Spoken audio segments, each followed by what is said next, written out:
الحمد لله رب العالمين، والعاقبة للمتقين، ولا عدوان إلا على الظالمين، والصلاة والسلام على من بعث بالسيف رحمة للعالمين، وعلى إمام الموحدين نبينا محمد وعلى آله وأصحابه أجمعين. أما بعد، السلام عليكم ورحمة الله وبركاته. بإذن الله سبحانه وتعالى این حلقه هفتم از آموزش توحید است و ان شاء الله تعالی در این حلقه قسم دوم یا که باقی مانده از مسائلی که تعلق به موضوع خوف از شرک است، ترس از شرک است، صحبت خواهیم کرد. بارک الله فیکم. ما به شما بیان نمودیم که در حقیقت انسان موحد کسی است که از شرک می ترسد و همین شرک است که انسان را خالدا مخلدا فی النار می گرداند. برای همین شرک این ضد توحید است، نابود کننده توحید است، شکننده توحید است و همین شرک است که الله سبحانه و تعالی اکبر و اصغرش را نمی بخشد و همین شرک است که اکبرش انسان را خالدا مخلدا فی النار می کند، ابدالابد در آتش جهنم انسان را واقع می کند. شرک و توحید در یک جا جمع شدنش ناممکن است. یک انسان هم مشرک اکبر و هم مشرک اکبر و هم مسلمان گفتن ناممکن است. انسان وقتی که به شرک اکبر یعنی بزرگ واقع می شود، این انسان مشرک است. اما مسلمان و شرک اصغر، یک انسان مسلمان باشد از او شرک اصغر به وجود آید، ممکن است.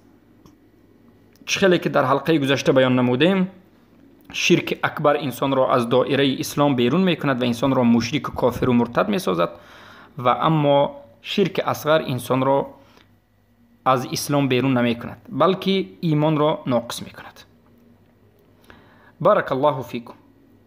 اولین آیتی که در این مسئله، در این موضوع شرک، ترس از شرک ذکر کرده می شود، این سوره نساء آیت 48 است. اعوذ بالله من الشیطان الرجیم. ان الله لا يغفر ان يشرك به ويغفر ما دون ذلك لمن يشاء.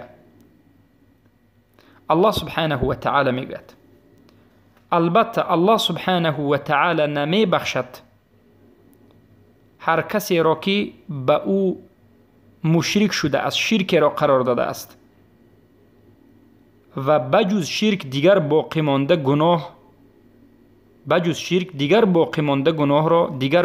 را به کسی که خواهد می بخشد. در حقیقت این آیت به ما ترس از شرک را خبر می دهد که ما باید از شرک بترسیم.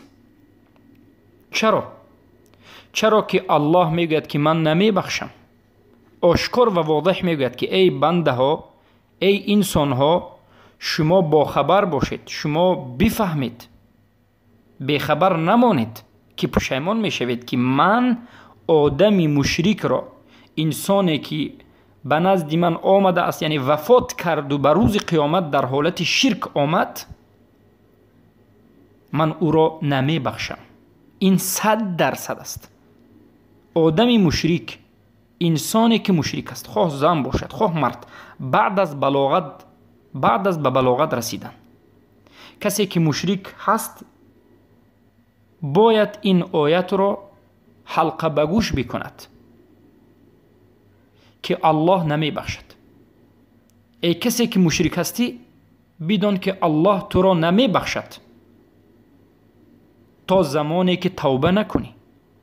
بله، این آیت به اجماع علما به انسان دخالت میکند، تعلق دارد که در حالت شرک وفات کرده است. یعنی کسی که در حالت شرک اکبر وفات کرد، الله او را نمی بخشد و جای ابدالابد اون، همیشگی اون جهنم است.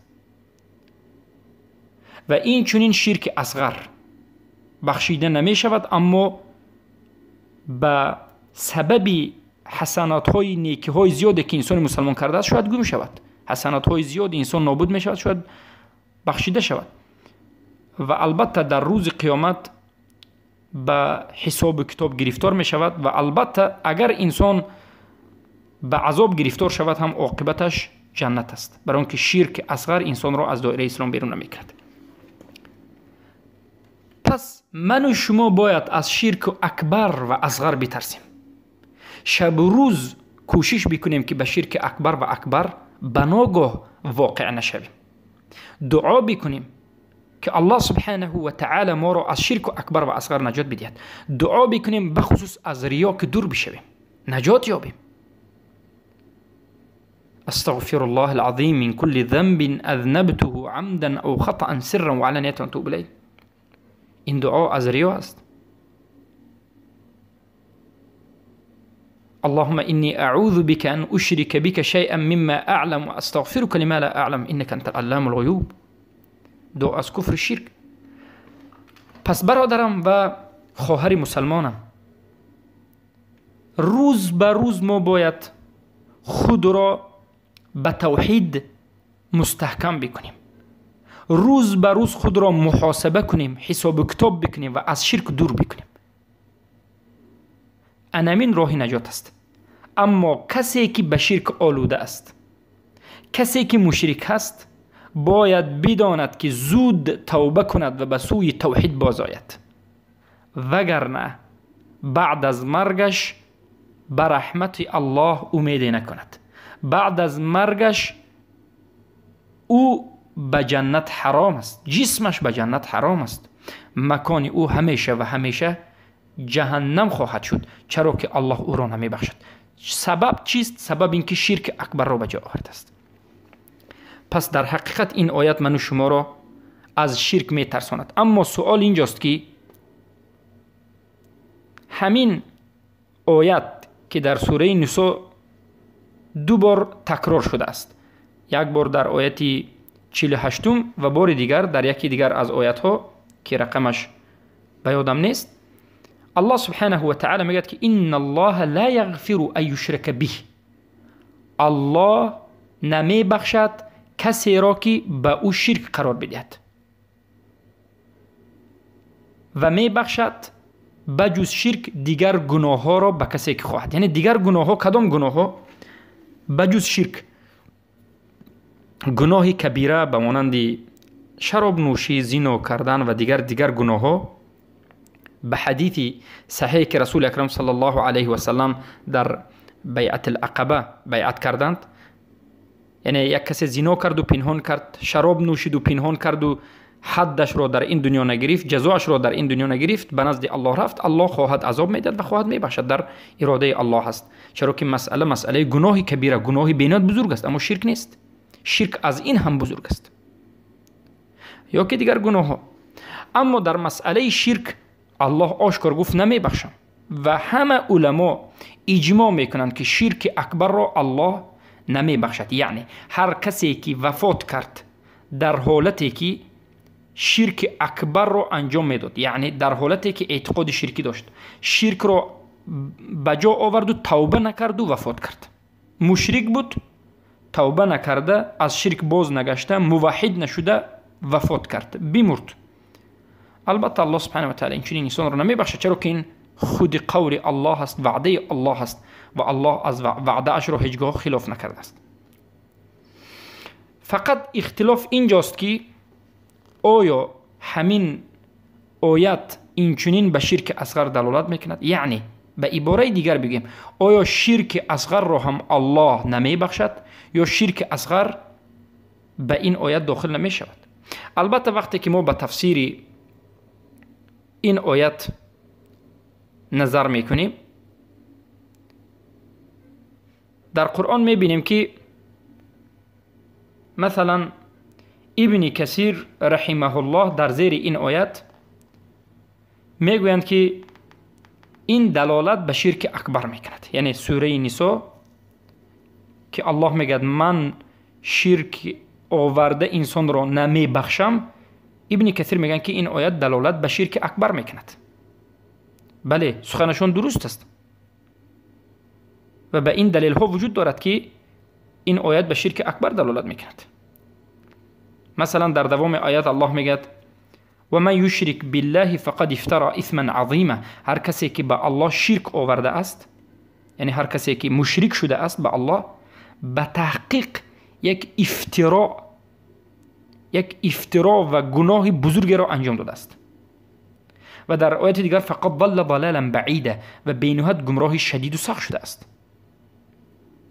این آیت یعنی قرینه میگن، این را سیاق آیت میگن، دلالت میکند که اصلی این آیتی که در سوره نساء آمده است که الله میگه که من شرک را نمیبخشم، این دلالت میکند که هر کسی که مشرک به نزد الله توبه نکرده، موحد نشده، از شرک باز نگشته، روز قیامت به الله روبرو میشود، الله او را نمیبخشد. این شرک اصل در این آیت ها شرک اکبر است.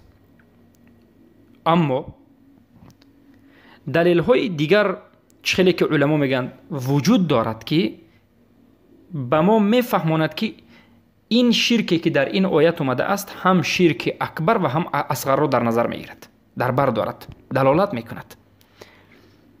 علمای زیاد از اهل سنت و الجماعت میگند ان الله لا یغفر، البته الله نمیبخشد، ای یشرک به، کسی را که به الله شرک قرار داده است.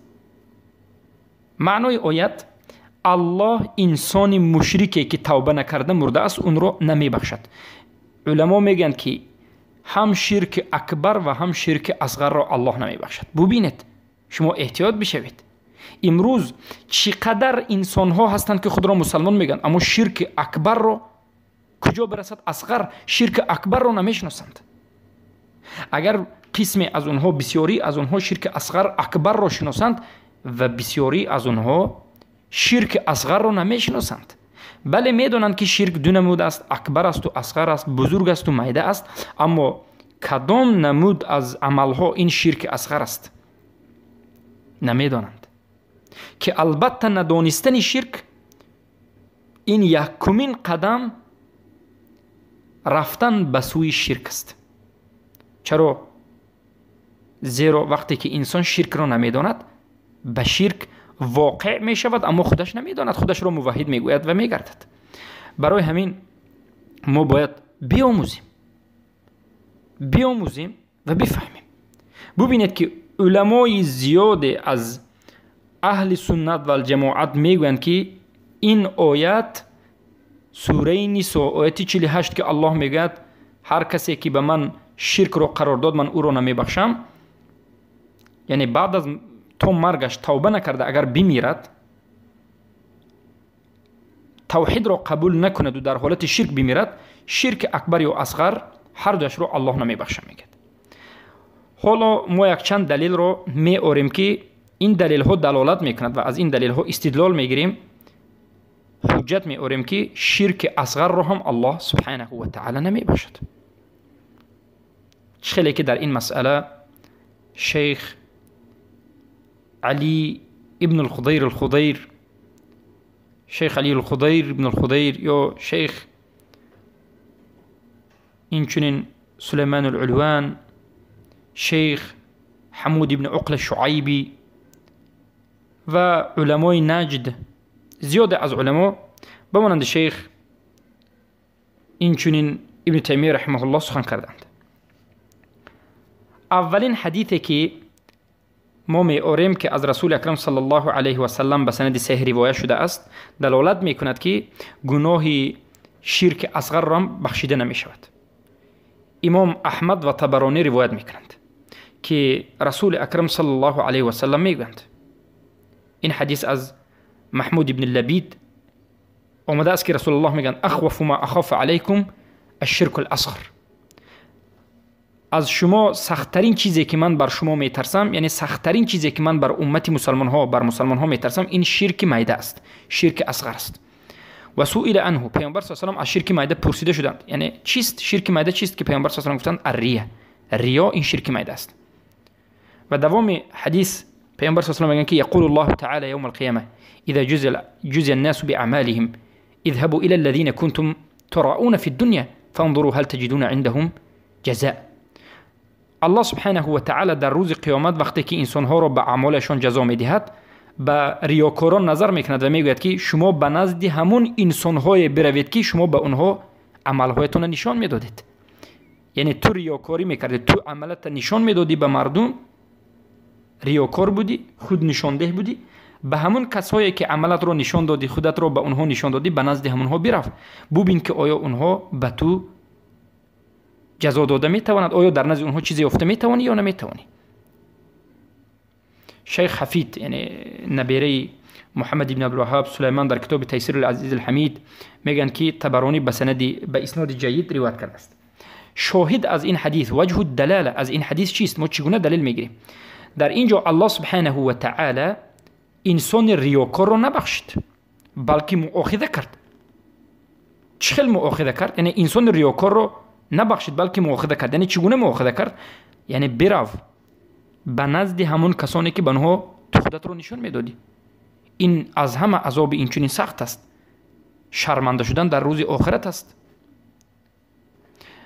و این دلالت میکرد که گناه یعنی شرک اصغر هم بخشیده نمیشود. و این چنین دلیل دوم بر اینکه این آیت دلالت به شرک اصغر میکند، یعنی شرک اصغر هم بخشیده نمیشود، حدیثی که از ابی هریره رضی الله عنه روایت شده است که از پیامبر صلی الله علیه و آله روایت میکنند که امام مسلم در کتاب صحیحشون روایت میکنند. همه شما این حدیث رو میدونید. اون سه نفرانی که الله سبحانه و تعالی در روز قیامت این انسان ها را حساب کتاب میکرد، یعنی مسلمان هایی که ریاکار در این دنیا بودند. یکمینش بگویم مقاتل، کسی که در راه الله جنگید، مجاهد بود. دومینش قاری بود، یعنی حافظ قرآن، قاری قرآن. سومینش خیر کننده، جواد، صدقه دهنده، به این وجه در راه الله صدقه میداد. این سه نفر، مقاتل، قاری القرآن و صدقه دهنده، روز قیامت به نزد الله وقتی که میروند، رسول اکرم صلی الله علیه و آله میگویند، رسول الله میگن که این سه نفر در روز قیامت حساب کتاب میشن. الله سبحانه و تعالی میگوید ای مقاتل، یعنی کسی که تو جنگ میکردی، من اعطیتک القوه و الشجاع، من به تو قوت داده بودم، شجاعت داده بودم، تو چیکار کردی به این قوت و شجاعت من داده؟ میگوید که قاتلت فیک حتی قتلت، من در راه تو جنگ کردم تا اینکه کشته شدم، در راه تو کشتم تا اینکه کشته شدم. الله چی میگوید به عوضش؟ کذبت، تو دروغ میگویی، تو دروغ میگویی، این سخنت، این دعوت دروغ است که در راه من کشته شدی. قاتلت لیقال الناس شجاع، تو کشتی، با مردم جنگیدی، جنگ کردی، یعنی به خاطر الله در راه الله گویا جنگیدی.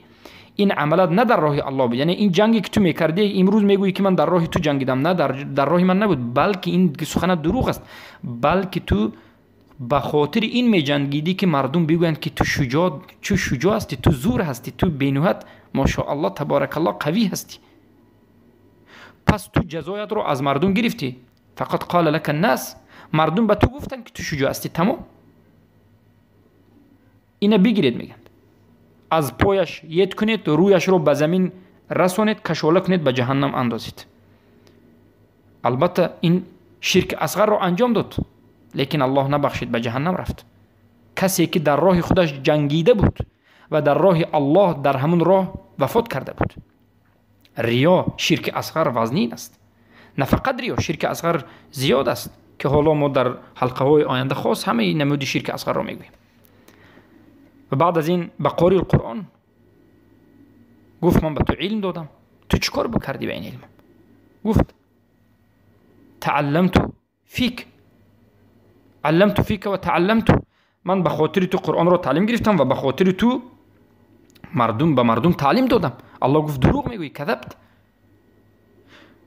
تو تعلیم دادی و تعلیم گرفتی تا که مردم بگویند که تو عالم هستی و تو قاری هستی. پس مردم هم تو رو گفتند، مردم تو رو بینایت ثنا کردند، تو قاری هستی و عالم هستی، تمام جزایت رو گرفتی. به خاطر مردم که کردی، مردم هم به تو گفتند صفتهای خوب رو، تمام است. این هم به جهنم. البته اینها ابدالابد در جهنم نمیمونند، لیکن به سبب همین ریا، به سبب همین شرک اصغری که انجام دادن، در جهنم تا پاک شدنشون میستند. شرک اصغر هیچگاه پاک نمیشود، خیلی که ابن القیم الجوزی و علما میگن و این خود به خبری الله است. اما شرک اصغر چقدری که الله، چقدر وقتی که الله خواهد، در همون وقت پاک میگردد، اما عذاب میکشد. و بعد از این می آید به خیر کننده. الله میگه من به تو مال دادم، به تو ملک دادم، چیکار کردی؟ و میگه در راه تو صدقه کردم. الله میگه دروغ میگویی، بلکه تو به خاطر خود نشاندهی کردی تا که مردم تو رو صدقه کننده بگن. پس این انسان ها رو الله به عذاب گرفتار میکند به سبب شرک اصغر، یعنی ریا. پس برادران و خواهر عزیزم بارک الله فیکم، این حدیث یعنی دلالت میکند که جنس ریا، این یک شرک اصغر، در روز قیامت مؤاخذه می شود. یعنی این چنین انسان هایی که شرک اصغر را انجام دادن در روز قیامت مؤاخذه می شوند، مناقشه می شوند، یعنی به اونها الله نقاش می کند. و البته ببینید که الله سبحانه و تعالی اونها را نمی بخشد. شرک اصغر البته دو حالت دارد. حالت اول، انسان موحد به نهایت عملهای حسنات و نیکیهای خوب دارد، زیاد به نهایت عملهای زیاد خوبی دارد، حسنات دارد، موحد است اما شرک اصغر دارد. همین نیکیهای و حسناتهای زیادش شرک اصغر را نابود میکند. بسیاری از حسناتش از انسان میرود، نابود میشود و شرک اصغرش را گم میکند و نابود میشود. یا که انسان در روز قیامت می آید که توحید دارد اما حسناتش کم است، نیکویش کم است و شرک اصغرش را نابود کرده نمی تواند و به همین خاطر به جهنم داخل می شود. و البته که چگونه که چقدری که الله میخواد همان قدر و همان گونه عذاب میکشد و باز آخرش به جنت داخل می شود. چه که این حدیثی که در بالا ذکر شد به شما بیان کرده شد. و دلیل سومی که علما میگویند حدیثی که از عایشه رضی الله عنها روایت شده است که در کتاب مسند امام احمد و در کتاب اینچنین بیهقی وجود دارد، در کتاب بیهقی شعب الایمان، و امام حاکم این حدیث را صحیح کرده است. حدیث از انس رضی الله عنه در نزد امام بازار است که رسول اکرم صلی الله علیه و سلم میگویند الدواوین ثلاثه فدیوان لا یغفر الله منه شیئا و دیوان لا یعبأ الله به شیئا و دیوان لا یترک الله منه شیئا. یعنی علما از این حدیث هم میارند که الله سبحانه و تعالی شرک اصغر را نمی بخشد. و حدیث چهارم رو هم میارند که در اینجا چهلی که بیان کردیم، یعنی در بیعت عقبه که پیامبر صلی الله علیه و سلم در مکه پیش از مدینه اومدنشون کرده بودند که در اینجا هم بیعت گرفتند که کسی شرک رو انجام ندهد. در اینجا کلمه شرک رو عموم گفتند و علما میگن که شرک اکبر و اصغر رو، چخیلی که شیخ محمد بن عبدالبر در کتاب تمهیدشون این سخن رو ذکر کردند. بارک الله فیکم. پس دلیل پنجم این است که آنچه که امام ابن ابی عاصم در کتاب سنه صفحه 457 از 384 تا 457 ذکر میکنند و این روایت رو روایتی که ابن ابی العاص میآورند امام البانی رحمه الله صحیح میدانند. این روایت از ابن عمر رضی الله عنه است. ابن عمر رضی الله عنه میگن که کنا نوجب لاهل الكبائر النار. ابن عمر میگن که ما در اول همین خیلی فکر میکردیم که کسی که اهل کبائر است، یعنی گناه کبیره رو انجام داده است، با او آتش جهنم رو واجب میدانستیم. و فی روایتین، و در روایتی اومده است که ما زلنا نمسک عن الاستغفار لاهل الكبائر، ما در حالت بودیم که انسانی که در حالت کبیره، یعنی گناه کبیره را انجام بده، یعنی یا زنا یا مثلا دزدی بگفتیم یا که شراب نوشی اگر وفات بکند، ما به او استغفار نمی کردیم، طلبی مغفرت نمی کردیم. یعنی گفتنی هم که کنا نوجب لأهل کبائر النار، یعنی ما اهل کبائر، یعنی انسان هایی که گناه کبیره کردن، بعد از وفاتشون اینها رو از آتش جهنم هستن میگفتیم، همین چیز رو واجب میدونستیم. ابن عمر میگن صحابه در اول همین خیلی فکر میکردن تا همون زمانی که میگن آیت سوره نساء نازل شد، حتی نزلت ان الله لا یغفر ان یشرک به، تا اون زمانی که آیت نازل شد. یعنی تا وقتی نازل شدن همین آیت سوره نساء، صحابگان عقیده داشتن که کسی که از گناه کبیره عملی رو انجام بدهد، با او واجب میگردد که به آتش جهنم داخل بشد و استغفار نمیکردند. اما میگن وقتی که سوره نساء آیت 48 نازل شد که الله گفت من مشرکان را نمیبخشم بجز مشرکان دیگرش را میبخشم، بعد از این صحابگان چیکار کردند؟ و شاید ان قالوا و یغفر ما دون ذلك ان هذه في الكبائر اما ما قبلها ففيهما فوق الكبائر وهو الاكبر والاصغر. یعنی ببینید ابن عمر میگن که و قوله و یغفر ما دون ذلك لمن یشاء ان هذه في الكبائر. ابن عمر میگن که وقتی که الله سوره نساء آیت 48 رو نازل کرد که در اون آیت در آخرش چی است؟ و یغفر ما دون ذلك، یعنی الله گفت که من مشرکان رو نمیبخشم و غیر از شرک. ابن عمر گفتن که انا من و غیر از شرک دیگه گناه رو میبخشم، غیر از شرک این کبائر است، یعنی گناه کبائر رو الله میبخشید است. و بعد از این ما به انسانی در حالت گناه کبیره مرده هم چی میکردیم؟ استغفار میکردیم، یعنی الله او رو بخش است میگفتیم، رحمت کن میگفتیم و او رو ابدالابد در آتش جهنم میماند، یا او رو یعنی آتش رو برای او واجب نمیدونستیم، بلکه میگفتیم که بعد از این آیت نازل شدن میگوییم که انسان هایی که گناه کبیره کرده اند اونها چی میشوند؟ در اراده و مشیت الله هستند، الله خواهد میبخشد نخواهد عذاب میدهد. اما پیش از این میگند ایشرک به، یعنی اونی که در مسئله شرک آمده است که از گناه کبیره هم بالا هست، از گناه کبیره هم وزنین است، این میگند اکبر و اصغر است که این شرک است.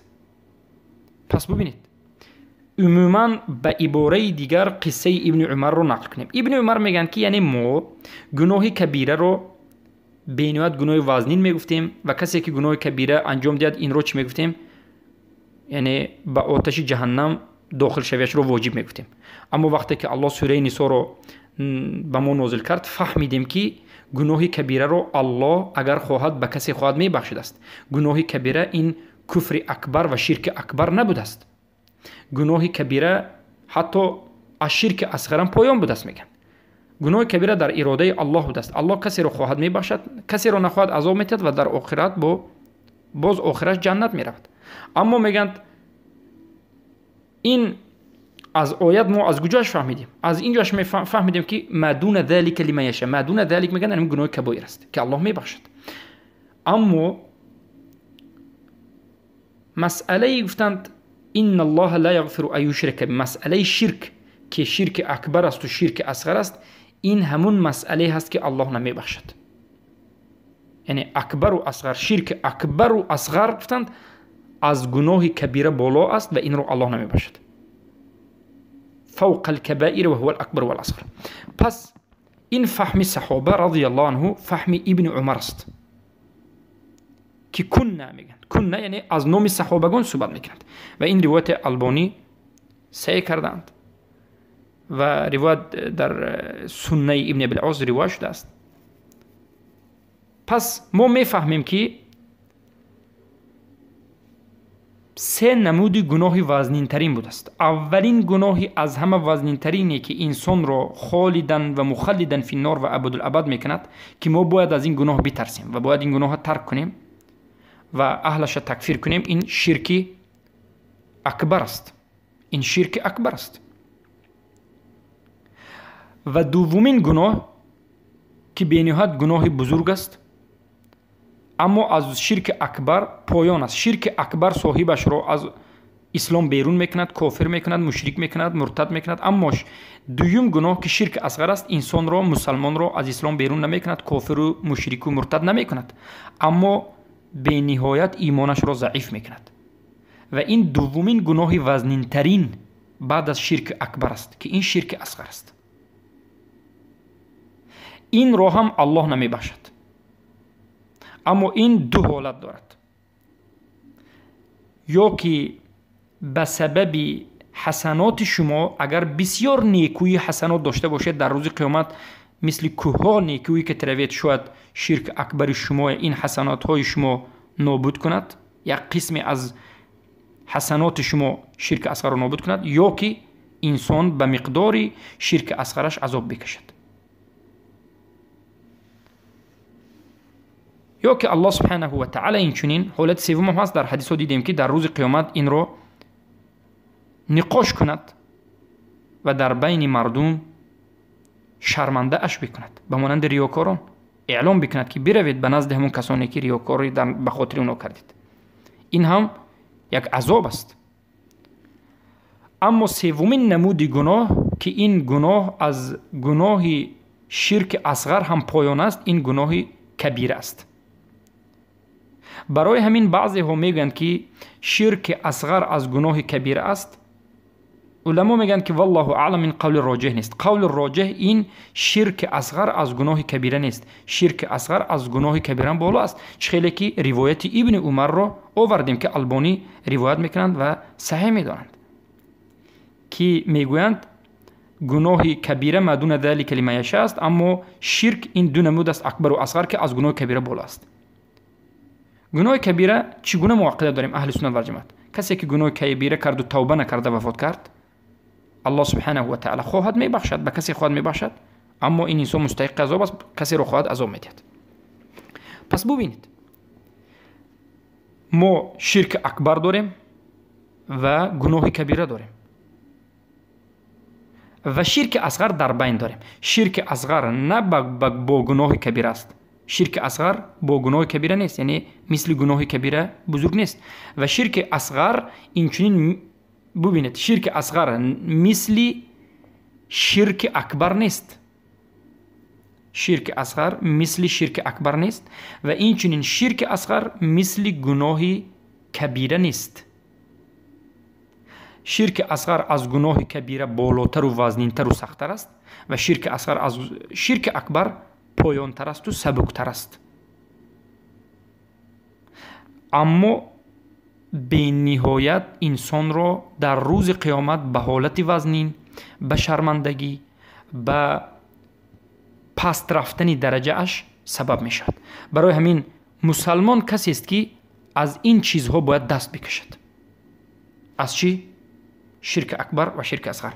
خیلی که ما حدیث رو فیما بعد به شما بیان میکنیم که سخت‌ترین چیزی که رسول الله از امتشون میترسن این شرک اصغر بود، برای اون که شرک اصغر از موحد هم به جا آمدنش ممکن است. و دلیل ششمی که این دلالت میکرد که این آیات سوره نساء 48 هم به شرک اکبر و هم به شرک اصغر دلالت میکرد این است که عبدالله ابن مسعود رضی الله عنه میگوید، ببینید عبدالله ابن مسعود رضی الله عنه میگن که لئن احلف بالله كاذبا احب الی من ان احلف بغیر الله صادقا. اگر میگن من به الله بر دروغ قسم خورم برای من بهتر است نسبت به اینکه به غیر نام الله صادقانه قسم بخورم. معنای این سخنی ما به عباره دیگر چیست؟ عبدالله ابن مسعود میگن که اگر میگن به یک چیزی دروغ من قسم به نام الله خورم برای من بهتر است نسبت به این که به یک چیز راست به غیر الله قسم خورم. یعنی یک چیز راست به یک چیزی درست به که قسم خوردن درست است، جایز است، به الله باید قسم خورید میگن. اما اگر همین چیزی درست و راست به غیر الله قسم خورم میگن این شرک اصغر است. چیزی راست، چیزی درست به غیر الله، به غیر نام الله قسم خوردن این شرک است، شرک اصغر است. چیز گرچنده که همین چیزی که شما قسم میخورید راست باشد هم به غیر الله هیچ وقت قسم نخورید که این شرکی اصغر است. اما میگن نسبت به این که به یک چیزی راست من قسم به الله به غیر الله خورم یک مسئله راست به غیر الله قسم خوردن نسبت به این یک چیزی دروغ به الله قسم خوردن بهتر است. یعنی از اینجا چی میفهمیم؟ قسم به الله خوردن و قسم به غیر الله خوردن. عبدالله ابن مسعود میگن که برای من بهتر است که من قسم به الله خورم، چیز دروغ باشدن بکش نیست. این خوبتر است و بهتر است نسبت به این که من قسم به غیر الله خورم به یک چیزی راست. یعنی در اینجا سخن عبدالله ابن مسعود به ما گناه کبیره و گناه شرک اصغر را میفهماند. عبدالله ابن مسعود قسم خوردن به غیر الله را شرک اصغر میگن، اما قسم خوردن به الله یک مسئله دروغ را گناه کبیره میگن. بله، یک آدم به یک چیزی دروغ، یک مسئله دروغ است، قسم بخورد به الله، این گناه کبیره کرده است اما شرک نکرده است. یک آدم یک مسئله راست به یک مسئله بله درست، این مرد درست میگه قسم میخورد، چیزی درست به قسم میخورد اما به غیر الله قسم میخورد، پس این شرکی اصغر کرده است. کدام این انسان گناهی بزرگ کرد؟ کسی که چیزی راست به چیزی راست قسم خورد اما به غیر الله، یک مسئله درست به قسم خورد اما به غیر الله قسم خورد. یک کس عیبدار کرد، بله این عیبدار کردنش درست بود، همون انسان در حقیقت عیبدار بود اما قسم خورد. این انسانی که کسی دیگر رو عیبدار میکند قسم به غیر الله خورد، چیزی راست به چیزی راست، این مشرک شرک اصغر کرد. الله این چنین انسان رو نمیبخشد. در اینجا ما چرا این سخن صحابه را حجت میاریم؟ این سخن عبدالله بن مسعود دلالت میکند که شرک اصغر از گناه کبیره بالا است، وزنین است. برای که عبدالله ابن مسعود میگن که از گناه کبیره، از شرک اصغر کردن گناه کبیره کنید بهتر است. نه به معنای اینکه شما گناه کبیره کردید کنید انجام دهید دیگر دید و شرک اصغر نکنید شد، نه، اینجا فقط من باب مقارنه که گناه کبیره در حقیقت سبکتر از شرک اصغر است. شرک همیشه وزنین است. این سخن رو ما از کجا میتوانیم پیدا بکنیم؟ اولا میتوانیم ببینیم که این روایت نه فقط از عبدالله ابن مسعود است، از عبدالله ابن عباس هم، از عبدالله ابن عمر رضی الله عنهم به همین مانند همین معنا روایت شده است که این صحابگان هم شرک اصغر را از گناه کبیره بالا و وزنین و سخت میدونستند. شرک اصغر را از گناه، یعنی به مانند کبیره، به مانند عرق نوشیدن، زنا کردن و ربا و اینو برابر نمیکردند، بلکه میگفتند شرک اصغر وزنین است، برای اینکه شرک است. و این روایت عبدالله بن مسعود به مانندش طبرانی روایت میکنند به اسنادی البته موقوف، یا که ابن منذری روایت میکنند به روایتی که سندش رجال صحیحین است، یعنی قویگیش به مانند این که یعنی سندش به سندی گذاشته شرط و شروط امام بخاری و مسلم درست می آید. پس از اینجا میفهمیم که قسم خوردن به غیر الله این شرک است و این شرک اصغر است و بزرگ، و این گناه بزرگتر از گناه کبایر است و این به اجماع معلوم است و مذهب اهل سنت و الجماعت هم همین است که کبایر، گناه های کبیره در تحت مشیت است، در زیر مشیت است، اما شرک اکبر و اصغر، بگویم اکبر معروف است لیکن شرک اصغر بزرگتر از گناه کبیره است و البته هیچگاه با گناه کبیره برابر نیست و البته به نقاش به حساب کتاب گرفتار می شد. پس بارک الله فیکم ببینید که شرک این یک سبحان الله تحقیر کردن الله و نقص رو نسبت الله سبحانه و تعالی نسبت دادن، خواه از جهت اکبر شرک اکبر باشد خواه اصغر. پس وقتی که انسان شرک اصغر را هم میکند، بله یک نصیب از عبادت و عمل را بغیر الله انجام داده است، این گناه البته بزرگتر از گناه کبیر است. پس از همین جهت علما میگویند که این آیت سوره نساء آیت 48 هم شامل شرک اکبر و هم شامل شرک اصغر است. حتی بعضی از علما میگن که این یعنی شرک در اینجا ان الله لا یغفر ان یشرک به، یعنی نکره در سیاق نفی آمده است و نکره در سیاق نفی وقتی که می آید عموم می آید، دلالت به عموم میکند. یکی از یعنی سخنهای علما. پس عموم قول این است که در این آیت دو قول است. گویا علمای هستند که میگن که شرک اصغر در زیر مشیت است، بمانند گناه کبیره است، اگر الله خواهد میبخشد و اگر الله خواهد عذاب میدهد. و قول دوم همین است که قول دوم، قول صحیح، قول راجح همین است که شرک اصغر این در زیر مشیت الله سبحانه و تعالی نیست، بلکه الله سبحانه و تعالی خودش حکم کرده است که نمیبخشد. و این قول راجح است که شرک اکبر و اصغر را الله سبحانه و تعالی نمیبخشد و باید انسان توبه بکند. و در روز قیامت کسی که شرک اصغر کرده است ما حالتش رو به شما بیان کردیم. پس بارک الله فیکم و حیاکم الله و بیاکم. و با همین این حلقه رو به پایان میرسونیم و باذن الله سبحانه و تعالی